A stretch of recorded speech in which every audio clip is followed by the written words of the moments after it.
ছুটির আয়োজন রবীন্দ্রনাথ ঠাকুর। কাছে এলো পূজার ছুটি, রোদ্দুরে লেগেছে চাপা ফুলের রং, হাওয়া উঠছে শিশিরে শিরশিরিয়ে, শিউলির গন্ধ এসে লাগে যেন কার ঠান্ডা হাতের কোমল সেবা।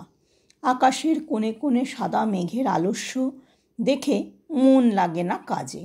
মাস্টারমশাই পুড়িয়ে চলেন পাথুরে কয়লার আদিম কথা। ছেলেটা বেঞ্চিতে পা দোলায়, ছবি দেখে আপন মনে। কমল দিঘির ফাটল ধরা ঘাট আর ভঞ্জদের পাঁচিল ঘাসা আতা গাছের ফলে ভরা ডাল। আর দেখে সে মনে মনে তিসির ক্ষেতে গোয়ালপাড়ার ভিতর দিয়ে রাস্তা গেছে এঁকে বেঁকে হাটের পাশে নদীর ধারে। কলেজের ইকোনমিক্স ক্লাসে খাতায় ফর্দ নিচ্ছে টুকে চশমা চোখে মেডেল পাওয়া ছাত্র।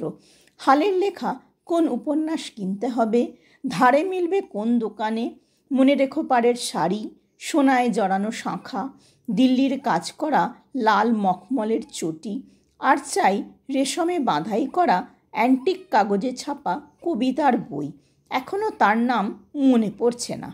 ভবানীপুরের তেতলা বাড়িতে আলাপ চলছে সরু মোটা গলায়।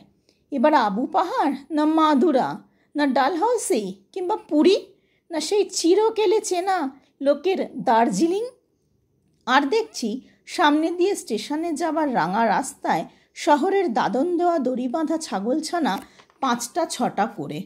তাদের নিষ্ফল কান্নার স্বর ছড়িয়ে পড়ে কাশের ঝালর দোলা শরতের শান্ত আকাশে। কেমন করে বুঝেছে তারা এলো তাদের পূজার ছুটির দিন।